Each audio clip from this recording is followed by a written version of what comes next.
पत्नी को रेलवे में सरकारी नौकरी दिलाने के लिए 15 लाख रुपए लगाए थे। नौकरी मिलते ही पत्नी मुझे यह कहते हुए छोड़ गई कि मैं बेरोजगार हूं। यह आरोप है मनीष मीणा नाम के एक शख्स के, जिसका दावा है कि उसने सरकारी नौकरी के लिए 15 लाख रुपए लगाए थे। प्लान एकदम परफेक्ट था, जो काम भी किया और नौकरी भी मिल गई। लेकिन फिर कहानी में मोड़ आया और मनीष की पत्नी उसे छोड़कर चली गई। इसके बाद मनीष पहुंचे सरकारी अथॉरिटीज के पास, जिससे अब रेलवे में एक कथित भर्ती घोटाले का पता चला है। घोटाले को लेकर अब जांच भी बैठ गई है। यह कथित घोटाला जुड़ा है रीजनल रेलवे रिक्रूटमेंट बोर्ड यानी RRRB से। क्या है पूरा मामला, आपको शुरुआत से बताते हैं। यह खबर राजस्थान के कोटा से सामने आई है, वही जिला जो IIT JEE और नीट जैसे एग्जाम के कोचिंग इंस्टीट्यूट्स के लिए चर्चित है।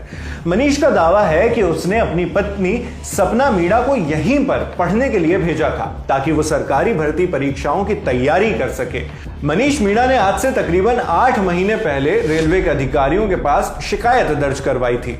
मनीष ने शिकायत में बताया कि उसकी पत्नी, जिसका नाम सपना मीणा है, उसने रेलवे में नौकरी पाने के लिए डमी कैंडिडेट का इस्तेमाल किया था। डमी कैंडिडेट यानी आपकी जगह कोई और व्यक्ति आपकी तरफ से एग्जाम में बैठता है। मनीष के मुताबिक सपना ने इसी डमी कैंडिडेट के जरिए रेलवे की नौकरी हासिल कर ली, मगर फिर जब उसे नौकरी मिल गई तो पत्नी उसे छोड़कर चली गई। मनीष के मुताबिक उसकी पत्नी नौकरी मिलने के महज 5 महीने बाद ही उसे यह कहकर छोड़ गई कि वो यानी मनीष बेरोजगार है। मनीष की इस शिकायत के बाद एक नए कथित रेलवे भर्ती घोटाले की परतें भी खुल रही हैं, जिनमें पहले रेलवे की विजिलेंस टीम ने जांच की और अब इस केस की जांच CBI तक जा पहुंची है। अब सवाल उठते हैं कि इस कथित स्कैम में कौन कौन शामिल है, किस तरह इस पूरे प्रोग्राम को अंजाम दिया गया और कितने लोग इसी तरह की धांधली करके नौकरी हासिल कर चुके हैं। ऐसे बहुत से सवाल उठते हैं। पहले आपको यह बता दें कि यह पूरा खेल हुआ कैसे। इंडिया टुडे से जुड़े पत्रकार विशाल शर्मा की रिपोर्ट के मुताबिक मनीष ने अपनी पत्नी के लिए रेलवे की नौकरी सेट करने का इलीगल तरीका अपनाना चाहा।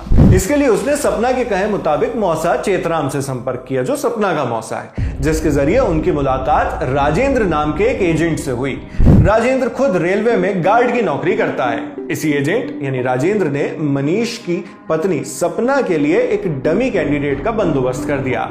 डमी कैंडिडेट यानी एक ऐसा शख्स जो सपना मीणा की जगह एग्जाम दे और उसके हवाले से सारी फॉर्मेलिटीज गैर कानूनी रूप से खुद पूरी कर दे।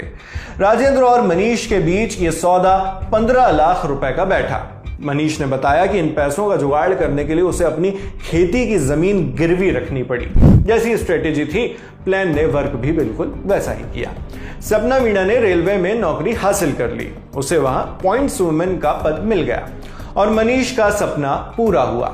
लेकिन इसके 5 ही महीने बाद सपना मनीष को छोड़कर चली गई। मनीष के मुताबिक सपना ने उसे छोड़ने के लिए वजह बताई, तुम बेरोजगार हो। इसके बाद मनीष पहुंच गया अथॉरिटीज के पास। रेलवे के जिस विभाग में नौकरी पाने के लिए यह सब कुछ हुआ था, वो वेस्ट सेंट्रल रेलवे यानी WCR के अंतर्गत आता है। इसलिए मनीष की शिकायत पर WCR के विजिलेंस डिपार्टमेंट ने जांच शुरू कर दी। जांच में विजिलेंस डिपार्टमेंट ने कुछ मटेरियल पाए जो उन्हें गंभीर लगे। इस आधार पर उन्होंने ये केस CBI को ट्रांसफर कर दिया। मामले की गंभीरता को देखते हुए CBI ने केस रजिस्टर कर फौरन कार्रवाई शुरू की। शुरुआती जांच में पता चला कि सिर्फ सपना ही नहीं बल्कि एक पूरी गैंग इसी तरह से डमी कैंडिडेट्स के जरिए रेलवे में नौकरियां दिलवा रही थी। FIR में मनीष की पत्नी सपना मीणा के साथ साथ लक्ष्मी मीणा को भी नामजद आरोपी बनाया गया है। साथ ही FIR में रेलवे के अज्ञात अधिकारी भी आरोपी हैं। CBI की जांच में सामने आया कि दिल्ली पुलिस की कांस्टेबल लक्ष्मी मीणा इस खेल के मेन प्लेयर्स में से एक थी। लक्ष्मी ने ही सपना मीणा की जगह उसके लिए परीक्षा दी। मनीष के आरोपों के मुताबिक और शुरुआती जांच में मिले सबूतों में यह सामने आया है कि इसमें सिर्फ सपना ही नहीं बल्कि और भी कई अभ्यर्थियों ने डमी कैंडिडेट्स का सहारा लेकर उनका इस्तेमाल कर नौकरी ली है। अब सोचिए, रेलवे की नौकरी पाने के लिए डमी कैंडिडेट ने न सिर्फ परीक्षा दी बल्कि फिजिकल टेस्ट तक पास कर लिया, यानी मेडिकल, डॉक्यूमेंट वेरिफिकेशन, सब कुछ सेट था। जैसे इस जानकारी से समझ में आता है, लक्ष्मी जिसने बतौर डमी कैंडिडेट एग्जाम दिया, वो खुद भी कुछ ही महीनों पहले दिल्ली पुलिस में भर्ती परीक्षा निकालकर कांस्टेबल बन चुकी है। लक्ष्मी के रिकॉर्ड्स बताते हैं कि वो राजस्थान के अलवर जिले में मौजूद चंडूपुरा गांव की रहने वाली है। उसने 30 अगस्त 2022 को सपना मीणा की जगह RRRB ग्रेड 4 की भर्ती परीक्षा दी थी। प्रारंभिक कार्रवाई में रेलवे गार्ड राजेंद्र और मनीष की पत्नी सपना मीणा के साथ साथ कुछ छोटे कर्मचारियों को सस्पेंड कर दिया गया है। हालांकि मनीष मीणा का कहना है कि असली खेल तो रेलवे के बड़े अधिकारियों ने खेला था। उन्होंने टाइम्स ऑफ इंडिया से कहा कि रेलवे के जबलपुर ऑफिस में बैठे बड़े अधिकारी इस पूरे स्कैम का रैकेट चला रहे थे, मगर अब तक उन पर कोई कार्रवाई नहीं हुई। यहां मनीष जबलपुर का नाम इसलिए ले रहे हैं क्योंकि जिस WCR से ये पूरा कथित स्कैम जुड़ा हुआ है उसका हेडक्वार्टर मध्य प्रदेश के जिले जबलपुर में ही मौजूद है। टाइम्स ऑफ इंडिया की रिपोर्ट बताती है कि CBI जांच अब भी जारी है और अधिकारियों के मुताबिक जल्द ही इस कथित घोटाले में और बड़े नाम सामने आ सकते हैं। इंडिया टुडे से जुड़े पत्रकार विशाल शर्मा ने इस बारे में मनीष मीणा से बात की। मनीष ने क्या कहा, सुनिए। 1 साल मैंने इसको कोटा में कोचिंग कराई थी, हाड़ौती क्लासेज में। कोचिंग के दौरान सपना ने मेरे से बोला कि मेरे मौसा की जानकारी है रेलवे के अंदर और मेरा फॉर्म भरा हुआ है और जो कि पैसों में नौकरी लगाता है, तो मेरे को नौकरी लगना है और तुम लगाओ मेरे को। तो चेतराम मीणा से मेरी बात हुई थी, तो चेतराम ने मेरे को बताया कि मनीष तू बेरोजगार प्राइवेट धंधे में 10-12 हजार से तुम्हारा कैसे गुजारा होगा। मेरी जानकारी है, राजेंद्र गार्ड है रेलवे में जो कि काफी पुराना टाइम से नौकरी लगाता है रेलवे में। तो मैंने उससे बोला मैं कितने पैसे लगेंगे, तो उसने मेरे से बोला था कि 15 लाख रुपये लगेंगे। तो 15 लाख रकम मैंने मना कर दिया था। तो सपना ने मेरे ऊपर दबाव बोला था कि नौकरी लगने के बाद मैं सारा पैसा आप लोन उठा के चुका देंगे। तो इस दौरान मैंने जमीन पे कर्जा लेके सपना को नौकरी लगाया। सपना के मौसा को आधा पेमेंट व राजेंद्र के बैंक अकाउंट खाते में पूरा 15 लाख का पेमेंट कर दिया था।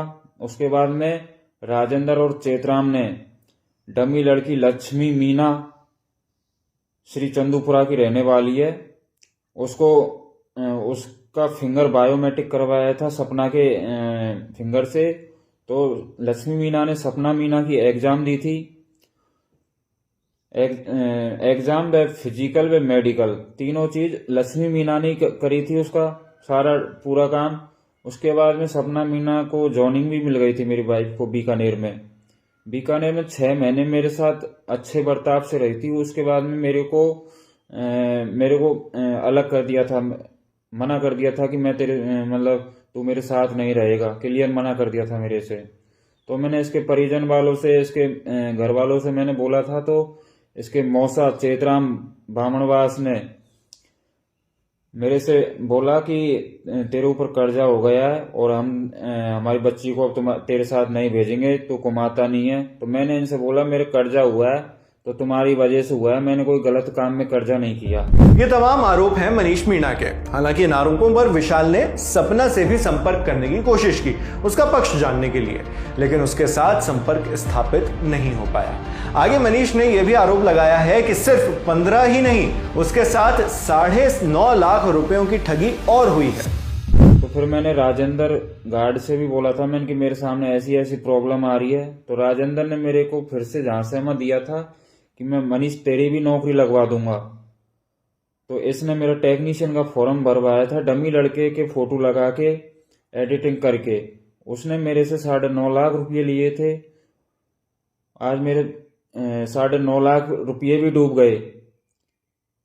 15 लाख तो वो गए और 9.5 लाख रुपये ये गए। उसके बाद में जब मैं सब तरीके से हार गया था, उसके बाद में मैंने कंप्लेंट करी थी इसकी, कोटा DRM ऑफिस में भी करी थी, CBI में भी कर रखी है, SOG में भी करी थी मैंने, रेल मंत्रालय, रेल भवन, नई दिल्ली, ऐसी कोई जगह नहीं छोड़ी थी मैंने जहां इन लोगों की कंप्लेंट नहीं करी।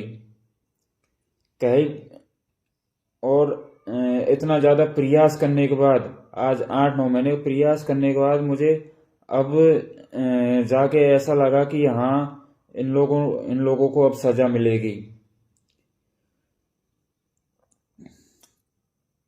तो मेरे रेलवे प्रशासन अधिकारियों से इतना ही निवेदन है कि यदि इस जांच को आप खोलोगे, यदि राजेंद्र और चेतराम के खिलाफ आप एक्शन लोगे, तो रेलवे के अंदर 30 से 35 लड़के फर्जी नौकरी लगे हुए आपको कोटा डिवीजन के अंदर निकलेंगे।